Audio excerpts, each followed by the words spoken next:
నిన్ననే ప్రభుత్వ పాఠశాలలన్నీ కూడా ఓపెన్ అయినాయి. ఈ సంవత్సరపు అకాడమిక్ ఇయర్ అనేది స్టార్ట్ అయింది. ఈ నేపథ్యంలో ప్రభుత్వ పాఠశాలల పనితీరు ఎట్లా ఉండబోతుంది, అసలు ప్రభుత్వ పాఠశాలకు విద్యార్థినుల్ని పంపించే పరిస్థితి ఉందా, విద్యార్థులకు కావాల్సిన సదుపాయాలు అలాగే ఫెసిలిటీస్ అన్నీ కూడా ఉన్నాయా లేవా, ఇవన్నీ కూడా ఒకసారి సమీక్షించుకోవాల్సిన సమయం ఇదే. అయితే ఈ నేపథ్యంలో నిజంగా ప్రభుత్వ పాఠశాలల మీద ఎందుకు ఇన్ని కంప్లైంట్స్ వస్తున్నాయి? ప్రభుత్వం పాఠశాలల్ని పట్టించుకోవట్లేదా? ప్రభుత్వం పాఠశాలల కోసం కేటాయించవలసిన నిధులను కేటాయిస్తుందా లేదా? ఉపాధ్యాయులు కావాల్సిన మంది ఉన్నారా లేదా? ఎందుకంటే మనం గమనించుకున్నట్టయితే ప్రభుత్వ పాఠశాలలు కళాశాలలు అన్నింటిలో కూడా విద్యార్థులు ఎంతమంది ఉన్నారో ఆ విద్యార్థులకు తగినంత నిష్పత్తిలో ఉపాధ్యాయులు ఉండట్లేదు. ఉపాధ్యాయులు ఉన్న చోట విద్యార్థులు సక్రమంగా పాఠశాలకు రావట్లేదు. దీనికి అనేక కారణాలు ఉన్నాయి. ప్రీవియస్ వీడియోలో కూడా మనం డిస్కస్ చేసుకొని ఉన్నాం దీని గురించి. అయితే మరింత సమాచారాన్ని ఇంకా మనం విశ్లేషించుకోవాల్సిన అంశాలని ఈ వీడియోలో చర్చించుకుందాం. అయితే మనం ఒక ఆర్టికల్ని చూసినట్టయితే బంగారు తల్లులకు బాత్రూమ్లు కట్టరా అనే టైటిల్ మీద ఈ ఆర్టికల్ ఉంది. అమ్మ ఆదర్శ పాఠశాల కమిటీల పేరుతో మౌలిక వసతులు చేపట్టడానికి ఇచ్చిన ఉత్తర్వుల్లో GOMS నెంబర్ 5 అనేది కూడా జారీ చేశారు మన రాష్ట్ర ముఖ్యమంత్రి రేవంత్ రెడ్డి. అయితే ఈ కమిటీలన్నీ కూడా పాఠశాలల్లో ప్రాథమిక మౌలిక సదుపాయాలను కల్పించడం కోసం కొన్ని అంశాలుగా, అంటే దాదాపు 10 అంశాలుగా శ్రీకారం చుట్టారు. అయితే అమ్మ ఆదర్శ పాఠశాల కమిటీ ఎంతో ప్రశంసించాల్సిన విషయం. కాకపోతే ఇక్కడ మనం మాట్లాడుకోవాల్సింది కూడా ఇంకా చాలా విషయాలు ఉన్నాయి. ఎందుకంటే రాష్ట్రంలో నిన్నటి నుండి బడి గడప తొక్కుతున్న బంగారు తల్లులకు అంటే విద్యార్థినులకు సౌకర్యాలు కల్పించడానికి, మరీ ముఖ్యంగా బాత్రూమ్ ఫెసిలిటీస్, శానిటైజేషన్, హైజీన్ని ప్రొవైడ్ చేయడానికి ముఖ్యమంత్రికి మనసెందుకు రావట్లేదు అని చెప్పేసి కొందరు బుద్ధిజీవులు, విద్యార్థుల యొక్క తల్లిదండ్రులు కూడా ప్రశ్నిస్తున్నారు. రాష్ట్రంలో మనం చూసుకున్నట్టయితే మొత్తం పాఠశాలలు 25,331 ఉంటాయి. ఇందులో మళ్ళీ మాధ్యమిక పాఠశాలలు అయితే 6,883 ఉన్నాయి. ఇంకా ప్రాథమిక, అదే కాకుండా మాధ్యమిక పాఠశాలలు రెండు కలిపి 123 స్కూల్స్ ఉన్నాయి మనకు. అట్లానే మాధ్యమిక, హై స్కూల్ ఈ రెండు కంబైన్డ్గా ఉన్న పాఠశాలలు ఏమో 202 స్కూల్స్ ఉన్నాయి. ఇంకా మాధ్యమిక, సెకండరీ, హై స్కూల్స్ ఏమో 9,937 స్కూల్స్ ఉన్నాయి ఇట్లా మనకు. ఇక ప్రాథమిక, మాధ్యమిక, ఇంకా మాధ్యమిక సెకండరీ స్కూల్స్ మొత్తం కూడా కలిపి 817 ఉన్నాయి. సో దీన్ని బట్టి మన రాష్ట్ర వ్యాప్తంగా పాఠశాలలు ఎన్నున్నాయి ప్రభుత్వానికి సంబంధించినవి అని చూసుకున్నట్టయితే 43,293 ఉన్నట్టు మనం చూస్తున్నాం. అయితే ఇన్ని పాఠశాలల్లో 35,000కు పైగా పాఠశాలలకు అసలు మన దగ్గర మూత్రశాలలు అనేవి లేవు.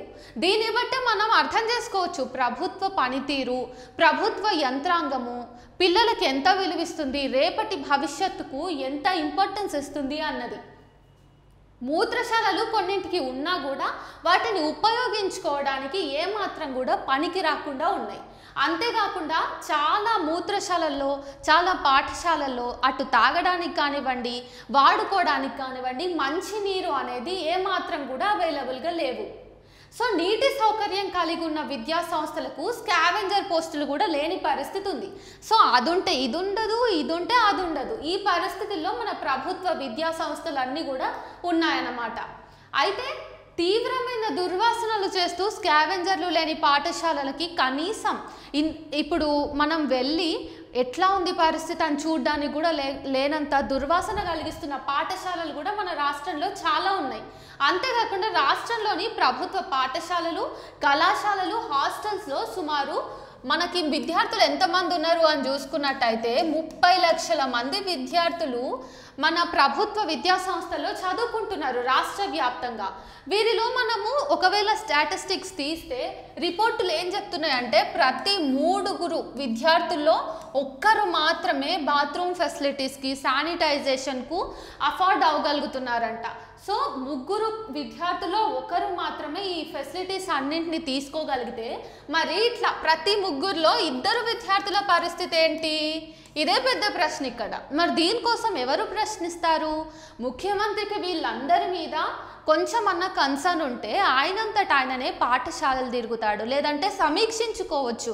డిఈఓలు ఎంఈఓలని పిలిచి ఏందయ్యా మరి పరిస్థితి, ప్రభుత్వ విద్యా సంస్థల్లో ఎట్లా నడుస్తుంది పనితీరు, అన్ని ఫెసిలిటీస్ ఉన్నాయా లేవా, ఇవన్నీ అరుచుకోవాలి కదా. కానీ అట్లా జరగట్లేదు.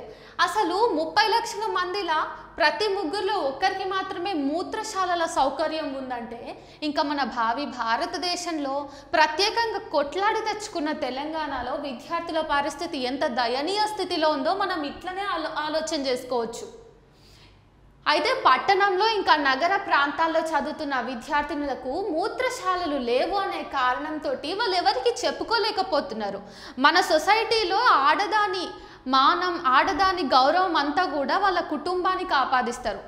కనీసం టాయిలెట్ వస్తే చెప్పుకోలేని పరిస్థితి మన సొసైటీలో ఉంది. పీరియడ్స్ వచ్చినప్పుడు అమ్మాయిలు అయితే ఓపెన్గా చెప్పుకోలేరు, తల్లికి తప్ప కనీసం ఫీమేల్ టీచర్స్కి కూడా చెప్పుకోలేనంత ఉదారమైన సమాజంలో మనం ఉన్నాం. మరి ఈ నేపథ్యంలో కనీసం మూత్రశాలలు కూడా ప్రొవైడ్ చేయకుండా స్కూళ్ళకు వచ్చి చదువుకోండి అంటే ఆడపిల్లలు ఎట్లా ధైర్యం చేస్తారు? వాళ్ళకి చదువు అవసరమా, వాళ్ళ గౌరవము ఆత్మాభిమానం కావాలంటే వాళ్ళకి ఆత్మాభిమానము ఆత్మగౌరవమే కావాలంటారు. ఇట్లా కూడా చాలామంది విద్యార్థులు బడివాట పట్టకుండా ఇంట్లోనే ఉండాల్సిన పరిస్థితి వస్తుంది. కొద్దో గొప్ప ఓకే మేము భరించుకుంటాము, లేదంటే అప్పు చేసైనా సరే ఖచ్చితంగా చదువుకుంటాం అనుకున్న వాళ్ళు, చదివిపిస్తాం మా పిల్లల్ని అనుకున్న వాళ్ళు వాళ్ళ పిల్లల్ని తీసుకుపోయి ప్రైవేటు స్కూళ్ళలోనూ కాన్వెంటుల్లోనూ చదివిస్తున్నారు. ఇక ఏమి పరిస్థితే లేదన్న వాళ్ళు ఇంట్లలోనే ఉంటున్నారు కదా. అట్లా ఉంది పరిస్థితి. అయితే ఇంకా గ్రామీణ ప్రాంతాల్లో చదువుకుంటున్న విద్యార్థులు కూడా పెద్ద సమస్యగా అయిపోయింది వాళ్ళకు కూడా ఇది. ఎందుకంటే వాళ్ళు చెట్లు పుట్టలు ఎక్కడున్నాయి అన్నది వెతుక్కుని వాటి వెనక వెళ్ళి పని కానిచ్చుకోవాల్సిన పరిస్థితి కూడా ప్రస్తుతం మన రాష్ట్రంలో మనం చూడొచ్చు. ఇంకా కొన్ని చోట్ల విద్యార్థులు అయితే గత్యంతరం లేక, ఏమాత్రము ఇంకో ఆప్షన్ లేక, ఆల్టర్నేటివ్ లేక గోనె బస్తాలతో అప్పటి పూర్తికి తాత్కాలికంగా మరుగుదొడ్లు ఇట్లా జస్ట్ 4 గోనె సంచుల్ని కట్టుకొని అక్కడ బయటిద్దరు పిల్లలు కాపలా ఉంటే ఎవరైతే ఎమర్జెన్సీతో ఉన్నారో వాళ్ళు వాళ్ళ నీడ్స్ని తీర్చుకోవాల్సిన పరిస్థితి కూడా ఉంది. ఇంకా ఇవన్నీ స్కూల్స్ పరంగా చూస్తే ఇట్లున్నాయి. మన ప్రభుత్వమే కొన్ని హాస్టల్స్ అని, గురుకులాలకు సంబంధించిన హాస్టల్స్ అని, ఇట్లా కొన్ని సెక్టర్ ఆఫ్ హాస్టల్స్ కూడా పెట్టిండ్రు, రెసిడెన్షియల్ స్కూల్స్ అవన్నీ. సో ఇట్లా సంక్షేమ హాస్టళ్లలో ఉండి చదువుకునే విద్యార్థినులకు కూడా మూత్రశాలలు లేవు. ఇగో ఈరోజు నేను స్కూల్కి వెళ్ళి చదువుకొని రావాలి, 8 గంటలో 9 గంటలో స్కూల్లో ఉండాల్సి వస్తుంది. దాంతోపాటు ఆ స్కూల్ నుంచి మా ఇంటికి ఇంత డిస్టెన్స్ ఉందన్నప్పుడు ఒక 10 గంటల వరకు నేను ఎంత కష్టమైనా సరే ఓర్చుకొని ఇంటికి వచ్చే, మళ్ళీ ఉదయం వెళ్ళేటప్పుడు నా అవసరాలు తీర్చుకొని మళ్ళీ ఇంటికి వచ్చినాకనే నేను నా అవసరాలు తీర్చుకుంటా అనుకొని మొండిగా ఉండి చదువుకుంటున్న విద్యార్థుల్ని నేను ఎంతోమందిని చూసిన. ఇట్లా ఈ నేపథ్యంలో వాళ్ళు ఇంటికి వెళ్తారు, స్కూల్కి వెళ్తారు. ఇక్కడ ఓకే కొంతలో కొంత వీళ్ళు బెటర్ అనుకుంటే, ఇంకా పూర్తిగా హాస్టళ్లలో, సంక్షేమ హాస్టళ్లలో ఉండి చదువుకునే విద్యార్థినుల పరిస్థితి చూస్తే మరీ అతి దారుణంగా ఉంది. ఆ హాస్టళ్లలో కూడా వాళ్ళకి తగినన్ని మూత్రశాలలు లేవు. మన రాష్ట్రంలో చూసుకున్నట్టయితే 2000 హాస్టల్స్ ప్రభుత్వానికి సంబంధించి ప్రైవేట్ బిల్డింగ్స్లలో నడిపిస్తున్నారు. అంటే ప్రభుత్వము విద్యార్థులకు సరైన విద్యను అందించడానికి రెసిడెన్షియల్ స్కూల్స్ని పెట్టడానికి కూడా ప్రభుత్వ భవనాలు లేవు మన రాష్ట్రంలో ఇప్పుడు. అట్లా 2000 హాస్టల్స్ మనం ప్రైవేటు భవనాల్లో నడిపిస్తున్నప్పుడు ఆ భవనాలు ఇరుగ్గా ఉంటాయి, కావాల్సినన్ని మూత్రశాలలు ఉండవు. ఏదో రెసిడెన్షియల్ ఏరియాలో పిల్లల్ని తెచ్చి అందులో కుక్కి ఒక రూమ్కి 17 మంది, ఒక రూమ్కి 16 మంది, వాళ్ళందరికీ కలిపి ఒకటే కామన్ వాష్రూమ్ ఉంటుంది. దాన్ని క్లీన్ చేయటం కూడా ఈ విద్యార్థినులే ఆల్టర్నేట్గా వారానికి ఒకరు చొప్పున ఈ 16 మందే క్లీన్ చేసుకొని ఉంటున్న, అడ్జస్ట్ అవుతున్న పరిస్థితులు మన బీసీ ఎస్సీ ఎస్టీ హాస్టల్స్లో మనం చూడొచ్చు. ఇంకా కొన్ని హాస్టల్స్లో అయితే విద్యార్థినులు పాత చున్నీలతోన కూడా మూత్రశాలల్ని కట్టుకుంటున్నారు. వాళ్ళ ఆత్మగౌరవాన్ని కాపాడుకోవడం కోసం హాస్టళ్లలో కూడా వాళ్ళు దుపట్టాలని, గోనె సంచుల్ని వాడుకొని చిన్నగా ఒక పరదాలాగా వేసుకుని అక్కడ వాళ్ళ అవసరాలు తీర్చుకోవాల్సిన దుస్థితి కూడా ఇప్పుడు మనం చూస్తూ ఉన్నాం మన రాష్ట్రంలో. ఇంకా మరికొన్ని చోట్ల అయితే కాలకృత్యాలు తీర్చుకోవడం కోసం తెల్లవారుజాము కంటే ముందే, అంటే కోడి కూడా కూయకన్నా ముందే వాళ్ళు బయటికి వచ్చి చెరువు గట్టు మీద లేకపోతే ముళ్ళ పొదల్లో చెట్లు చేమలున్న దగ్గరికి వెళ్ళి అవసరాలు తీర్చుకోవాల్సినంత దుస్థితి కూడా మనకి ఈ మధ్య ఉంది. అయితే మనకి స్వరాష్ట్రం వచ్చి 10 ఏళ్ళు దాటింది, అయినా కానీ మనము మన విద్యార్థినుల అవసరాలని పట్టించుకునే పరిస్థితుల్లో లేము. 2 ప్రభుత్వాలు, ఇప్పుడు మొదటి ప్రభుత్వం వచ్చింది, వాళ్ళు ఏం చేశారన్నది ప్రశ్నార్థకమే. కనీసం కొత్త ప్రభుత్వం వచ్చినప్పుడు ఈ కొత్త ప్రభుత్వాన్ని తెలంగాణ ప్రజలందరూ కూడా చాలా హోప్ తోటి, నమ్మకంతో ఇప్పుడైనా ఈ 10 ఏళ్లలో జరగని అభివృద్ధిని మనం ఇప్పుడు చూస్తామనే ఒక ఆశతోటి, ఆకాంక్షతోటి కొత్త ప్రభుత్వాన్ని ఎన్నుకున్న నేపథ్యంలో ముఖ్యమంత్రి అది ఇది చెప్తున్నాడు కానీ కావలసిన కనీస అవసరాలని మాత్రం పట్టించుకున్నట్టుగా కనిపించట్లేదు. ఇక మనం చూసుకున్నట్టయితే ఇట్లా ఆరు బయటనే ఓపెన్ డెఫికేషన్ చేస్తున్న విద్యార్థినుల సంఖ్య కూడా మన రాష్ట్రంలో చాలా ఎక్కువ ఉంది అనే చెప్పుకోవచ్చు.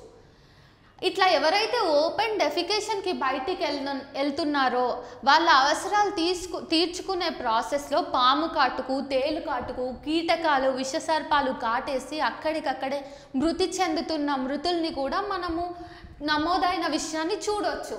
అంతేకాకుండా ఆ ప్రాసెస్లోనే నీటిలో పడి కొట్టుకుపోయి కనీసం విద్యార్థినుల మృతదేహం కూడా మనకి లభించకపోయినంత దుస్థితి కూడా ఉంది ఇప్పుడు మనకి. అయితే కొన్ని జిల్లాలలో ఏం నడుస్తుంది అంటే పాఠశాలలకు వస్తున్న మహిళా టీచర్లు, సరే విద్యార్థులు ఓటు హక్కు లేదు వాళ్ళకి అనుకొని ప్రభుత్వాలు పట్టించుకోకుండా ఉంటాయి అంటే కనీసం వస్తున్న ఉపాధ్యాయులకు కూడా, మహిళా టీచర్లకు కూడా మూత్రశాలల సౌకర్యం లేదు. కేవలం మూత్రశాలల కోసమే పాఠశాలకి దగ్గరలో ఉపాధ్యాయులు ఒక రెంట్ హౌస్ని తీసుకుని అక్కడ ఉంటున్నారు వాళ్ళ అవసరాల కోసం. అంటే ఇక్కడ పరిస్థితి ఎంత తీవ్రతరమో మనం అర్థం చేసుకోవచ్చు. ఇంకా 17 సంవత్సరాల పాలన మన భారతదేశానికి ఉంది. ఆ తర్వాత 11వ సంవత్సరంలో అడుగుపెట్టినాం ప్రత్యేక రాష్ట్రంలో. ఇంత సుభిక్షంగా ఉండాల్సిన మన దేశము, మన రాష్ట్రంలో కనీసం భావి పౌరులకు మరుగుదొడ్లను కూడా మనం ఇవ్వలేకపోతున్నాం. బహిరంగ ప్రదేశాల్లో కాలకృత్యాలు తీర్చుకోవాల్సిన వాళ్ళకి అంత దుస్థితిని మనం తీసుకొస్తున్నామంటే అసలు ఎంత సిగ్గుచేటని మనం అనుకోవచ్చా? మీరే ఆలోచించండి. కానీ దీని మీద ఎవరు నోరు తెరవరు. మళ్ళీ ఇక చూసుకుంటే పాఠశాలకి ఎవరెవరైతే పిల్లలు వస్తున్నారో వాళ్ళందరి సంఖ్య కూడా గణనీయంగా తగ్గుతుంది. ఇప్పుడు మనకు కావాల్సిన కనీస అవసరాలే తీర్చలేనప్పుడు పిల్లలు మాత్రం ఆ స్కూళ్ళకి ఎట్లా పోతారు? ఎందుకు పోతారు? అరే మేము పాఠశాలకు వెళ్ళి చదువు మీద ధ్యాస పెట్టాలంటే ముందు మా కనీస అవసరాలు తీర్చాలి. మాకు అత్యవసర పరిస్థితుల్లో మేము ఎక్కడికి వెళ్ళాలి? ఇవన్నీ ప్రశ్నలు కూడా విద్యార్థుల్లోకి వస్తాయి కదా. సో విద్యార్థులందరూ కూడా ప్రభుత్వ పాఠశాలలకు, విద్యా సంస్థలకు వెళ్ళడానికి ముందుకు రావట్లేదు. ఆ సంఖ్య కూడా రోజు రోజుకి తగ్గుతూ ఉంది. అయితే కొంతమంది వస్తున్నారు, ఆ కొంతమంది కూడా చదువు నుండి జారిపోవడానికి మూత్రశాలలే కారణమవుతున్నాయి. ఇప్పుడు వస్తున్న ఇంతకుముందు ఒక 100 మంది వస్తున్నారు అనుకుందాం, ఏం లేదు ఇంకా గతి లేదు అనుకున్న వాళ్ళు మాత్రమే మిగతా అందరూ వెళ్ళిపోతున్నారు ఆల్రెడీ. ఇంకా వస్తున్న ఆ 10 మంది కూడా అస్సలు ఏం ఫెసిలిటీస్ లేవు, మధ్యాహ్న భోజన పథకం సరిగ్గా లేదు, అటు కడుపు ఖాళీ. సో ఇవన్నీ ఇష్యూస్. పైగా మూత్రశాలలు లేవు. నీళ్ళు తాగైనా బతకొచ్చు అనుకొని చదువుకుందామని వచ్చే పిల్లలకి వాష్రూమ్ ఫెసిలిటీస్ లేకపోతే ఆ వస్తున్న 10వ కూడా వెనక్కి వెళ్ళిపోతున్నారు. ఆల్టర్నేట్ని చూసుకోవడానికి ట్రై చేస్తున్నారు. అయితే ఈ నేపథ్యంలో ఎన్నో సర్వేలు మనకు చెప్తా ఉన్నాయి, అరే బాబు మీ రాష్ట్రంలో పరిస్థితి ఇట్లా ఉందిరా, ఫస్ట్ పాలకవర్గం అందరూ కూడా కూర్చుని ఇమ్మీడియట్గా చేయాల్సిన పని విద్యా సంస్థల్ని పునర్నిర్మించాలి, లేకపోతే అద్దె భవనాల్లో ఉంటున్న హాస్టల్ అన్నింటికి కూడా ప్రభుత్వ భవనాలని కేటాయించాలి, ప్రతి ప్రభుత్వ విద్యా సంస్థలోనూ హాస్టళ్లలోనూ శానిటైజేషన్, హైజీన్ని కల్పించేలాగా అష్యూర్ చేయాలి, స్టూడెంట్స్కి మూత్రశాలల్ని నిర్మించాలి, వాళ్ళకి తాగడానికి నీళ్ళను కూడా అందుబాటులో పెట్టాలి, అటు వాటర్ అంటే డొమెస్టిక్ యూజేజ్కి కూడా వాటర్ని అవైలబుల్గా పెట్టాలనేసి సర్వేలన్నీ కూడా మన పరిస్థితిని, వాస్తవికతను అద్దం పడుతూ చూపిస్తున్నప్పటికీ కూడా మన పాలక వర్గంలో చీమ కుట్టినట్టు కూడా చలనం మనం చూడలేకపోతున్నాం. పిడికడు మంది కొలువుదీరిన మంత్రులు ఉన్నారు మన దగ్గర, ఎమ్మెల్యేలు ఉన్నారు. అయితే వాళ్ళ భవనాలన్నీ మనం చూసుకున్నట్టయితే ఖచ్చితంగా లక్షలు ఖర్చు చేసి మనం వాష్రూమ్స్ కట్టించిండ్రని చదువుకుంటున్నాం. కానీ మరి కొంతమంది ఉండే అట్లాంటి ప్రభుత్వ భవనాలకేమో లక్షల్లో ఖర్చు చేసి వాష్రూమ్లు అవి ఇవి కట్టిస్తున్నారు. రోజు వందలాది మంది వచ్చి చదువుకోవడానికి 8 గంటలకు పైగా కూర్చుని వాళ్ళు ఇక్కడ ఉండి ఏదో నేర్చుకుందాము భవిష్యత్తు కోసం ఈ రోజు నుంచే కష్టపడాలని వస్తున్న పిల్లలకి మాత్రం ప్రజాధనం సరిపోతలేదా? వాళ్ళకి వాష్రూమ్స్ కట్టియాలి, వాళ్ళకి ఫెసిలిటీస్ని ప్రొవైడ్ చేయాలి, వాళ్ళకి మంచి విద్యను అందించాలి అనే విషయంలో ప్రభుత్వాలకు ఎందుకు ప్రజాధనం సమకూరటం లేదు అనే ప్రశ్న కూడా ఇక్కడ తలెత్తుతా ఉంది. దీన్ని ఎంతమంది వీలైతే అంతమంది నోరు తెరిచి అడగాల్సిన, ప్రశ్నించాల్సిన బాధ్యత కూడా ఈరోజు మన దగ్గర ఉంది. అయితే కొంతమంది పాలకులు మాత్రం ప్రజాధనాన్ని మంచి నీళ్ళలాగా వాళ్ళు తిరగడానికి కానివ్వండి, వాళ్ళకి వస్తున్న ఫెసిలిటీస్ విషయంలో కానివ్వండి, వాళ్ళ స్వప్రయోజనాల కోసం కానివ్వండి మంచి నీళ్ళలాగా ప్రజాధనాన్ని ఖర్చు చేస్తున్నారు. కానీ లక్షలాది మంది, అంటే ఇక్కడ మనం చూసిన 30 లక్షల మంది విద్యార్థులు వచ్చి చదువుకోవడానికి వస్తున్న పేదింటి విద్యార్థులకు మాత్రం మూత్రశాలలు నిర్మించడానికి మన పాలకులకు మనసొప్పుతలేదు ఎందుకో. విద్యా సంస్థల మరుగుదొడ్లు మంచినీటి సౌకర్యం కల్పించాలని సుప్రీంకోర్టు ఇప్పటికే ప్రభుత్వాలని కూడా ఆదేశించింది. మనకు కూడా ఆదేశాలు వచ్చినాయి. మన ప్రభుత్వాలు కోర్టు ఇచ్చిన ఆదేశాలను కూడా పట్టించుకోకుండా బెల్లం కొట్టిన రాయిలాగా ఉంటే మరొకసారి కోర్టు తీవ్రంగా మందలిస్తూ కూడా 6 నెలల్లో, అంటే 6 నెలల్లో ఖచ్చితంగా ప్రతి విద్యా సంస్థకు కూడా మూత్రశాలలు ఇంకా మంచినీటి సౌకర్యాన్ని కల్పించాలని ఆదేశించింది. అయినా కానీ ప్రభుత్వం ఇప్పుడు కూడా కాలు కదపట్లేదు, విద్యార్థుల కోసం ఆలోచించట్లేదు. నెక్స్ట్ ఇనిషియేటివ్ ఏం తీసుకుందాము, సరే ఈ ఫెసిలిటీస్ అన్నీ మేము కల్పిస్తాము అని చెప్పేసి ముందరికి రావట్లేదు. ఆడపిల్లలాగా పుట్టినందుకు మేము ఇంత ఏడవాల్సి వస్తుంది, స్కూళ్ళలో వచ్చి కాలేజీలకు వచ్చి మా అవసరాలు తీర్చుకోలేక. అసలు మేము ఆడపిల్లలకు ఎందుకు పుట్టినామో ఏమో, అదే ఏ మగపిల్లగాడు అయినంటే బయట పోయి అవసరాన్ని తీర్చుకునే వాళ్ళం కదా అని ఆడపిల్లలు ఆలోచించి ఆడపుట్టుకకే వాళ్ళు తిట్టుకునేలాగా ఈ పరిస్థితులన్నీ కూడా క్రియేట్ చేస్తూ ఉన్నారు ఈ గవర్నమెంట్ అఫీషియల్స్ అండ్ ఇంకా పాలకవర్గం అందరూ కూడా. అయితే ఇంత జరిగిన ఆడపిల్లలు వచ్చి దయనీయ స్థితిలో మాకు ఫెసిలిటీస్ లేవు కాబట్టి మేము వెళ్ళిపోతున్నాం పాఠశాలల నుంచి, మాకు ఫెసిలిటీస్ ఇస్తారా ఇవ్వరా అని నోరు తెరిచి అడుగుతున్న నేపథ్యంలో కూడా ప్రభుత్వం నుంచి ఎట్లాంటి ఇనిషియేటివ్ కూడా మనకు కనిపిస్తలేదు. అయితే మన పక్క రాష్ట్రాలని చూసుకున్నట్టయితే అటు తమిళనాడు కానివ్వండి, పంజాబ్, ఉత్తరప్రదేశ్, హర్యానా ఈ రాష్ట్రాలన్నింటికంటే కూడా మన రాష్ట్రంలోని విద్యా సంస్థల్లో మౌలిక సదుపాయాలు, వసతులు కల్పించడంలో మనం బాగా వెనుకబడి ఉన్నామని చెప్పేసి మన సర్వే చెప్తుంది. ఏడికన్నా పోతే మన పాలకవర్గం మొత్తం చెప్పుకుంటారు. గత 10 ఏళ్లుగా కేసీఆర్ చెప్పుకున్నాడు, తెలంగాణని మంచిగా మార్చిన నేను, ప్రతి ఒక్కరిని కూడా కేర్ చేసిన, విద్యా సంస్థల్ని కూడా గట్టిగా చేసిన అని. అవును, కేసీఆర్ ఉన్నప్పుడు సంక్షేమ హాస్టళ్ళకి కొంతవరకు మంచి జరిగింది. కానీ మన మౌలిక అవసరాలే తీరలేనప్పుడు మనం ఎన్ని ఫెసిలిటీస్ని కల్పించినా ఏముంది చెప్పండి. ఇన్ఫ్రాస్ట్రక్చర్ డెవలప్ చేస్తే ఏమన్నా వస్తుందా? దాని లోపల విద్యార్థులకు కావాల్సింది కావాలి కదా. సో అదే ఇవ్వలేకపోయినాం మన ప్రభుత్వాలందరూ కూడా మన పిల్లలకి. ఇక చూసుకున్నట్టయితే బాలికల విద్యా భవిష్యత్తు మీద కూడా వీళ్ళందరూ శీతకన్ను చూపిస్తున్నారు అనే వ్యాఖ్యలు కూడా బాగా వినిపిస్తూ ఉన్నాయి. విద్యా హక్కు చట్టం వస్తే మన విద్యా సంస్థలకి ప్రతి సౌకర్యం కూడా వస్తుంది. సకల సౌకర్యాలతోన మన విద్యార్థులు సరైన విద్యను పొందగలుగుతారనే హోప్ తోటి మనం దానికోసం కొట్లాడినాం. కానీ ఆ చట్టం అమల్లోకి వచ్చి కూడా నేటికి 14 సంవత్సరాలు అవుతుంది. సో 14 సంవత్సరాలు అయ్యింది చట్టం వచ్చి కూడా. ఆ 14 సంవత్సరాలు అయిపోయినా కూడా మన విద్యా వ్యవస్థలో ఎట్లాంటి మార్పు లేదు. ఇక పాలకులకి ఓట్లు రాల్చే పథకాల మీద ఉన్న ప్రేమ బాలికల విద్యా భవిష్యత్తు మీద లేదు. ఇక మన మూత్రశాలలో చిన్న పిల్లలు అవసరాలు తీర్చుకోవడానికి ఎన్ని పాటలు పడాల్సి వస్తుందో మీరు ప్రాక్టికల్గా చూడాలనుకుంటే మీకు దగ్గరలో ఉన్న ఒక గవర్నమెంట్ స్కూల్కి వెళ్ళి అక్కడ ఏం నడుస్తుందో ఒకసారి యంత్రాంగాన్ని పరిశీలించండి. వస్తున్న అరాకొర విద్యార్థులు కూడా వాళ్ళ అవసరాలని తీర్చుకునే విషయంలో ఎంత కష్టపడాల్సి వస్తుంది, ఎంత నామూషిగా ఫీల్ అవుతున్నారు పిల్లల్ని అడిగి తెలుసుకోండి. పిల్లలు చిన్నపిల్లలు కదా, ఏమన్నా అయితే దులుపుకొని పోతారని మనం అనుకుంటాం, కానీ చిన్నారుల మానసిక క్షోభను కూడా మనం అర్థం చేసుకోలేకపోతే మనకి ఇంత పెద్ద యంత్రాంగం ఉండి, ప్రభుత్వ యంత్రాంగం ఉండి కూడా వేస్టే. అది రేపటిని మనం ప్రామిస్ చేయలేనప్పుడు మనకి ఎన్నుండి ఏం లాభము? ఇవంతా చూసుకుంటే ఇట్లా ఉంది. సరే, మరి ప్రైవేటు విద్యా సంస్థలు పేటరేగిపోతున్న నేపథ్యంలో ప్రభుత్వాల నుంచి ఎటువంటి ఇన్పుట్స్ కూడా గవర్నమెంట్ ఎడ్యుకేషనల్ సిస్టమ్స్కి రావట్లేదు అనుకుందామంటే, ఇదే ప్యారలల్గా మనం ప్రైవేటు విద్యా సంస్థల్ని కూడా మాట్లాడుకోవాల్సిన అవసరం ఉంది.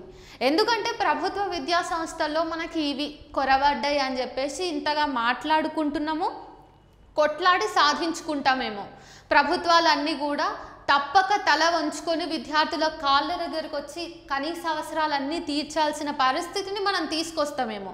కానీ ఇదే ప్రభుత్వాలు తమ చేతుల్లో పవర్ ఉన్నప్పటికీ కూడా ప్రైవేటు విద్యా సంస్థల్ని కంట్రోల్ చేయలేకపోతున్నాయి, రెగ్యులేట్ చేయలేకపోతున్నాయి. పేటరేగిపోతున్న ప్రైవేటు విద్యా సంస్థలు పిల్లల నుంచి వసూలు చేస్తున్న ఫీజుల్ని చూసినట్టయితే తల తిరిగిపోతుంది. ఒక్కొక్క విద్యార్థి నుంచి లక్షల్లో ఫీజుల్ని తీసుకుంటూ కూడా కనీస అవసరాలని వాళ్ళకు అందించే ప్రయత్నం కూడా ఈ ప్రైవేటు విద్యా సంస్థల్లో కూడా మనకు కనిపిస్తలేదు. ప్రభుత్వ విద్యా సంస్థల్లోనేమో పాలక వర్గం అంతా నిధులు కేటాయింపు విషయంలో చిన్నగా చూస్తుంది ప్రభుత్వ విద్యా సంస్థల్ని.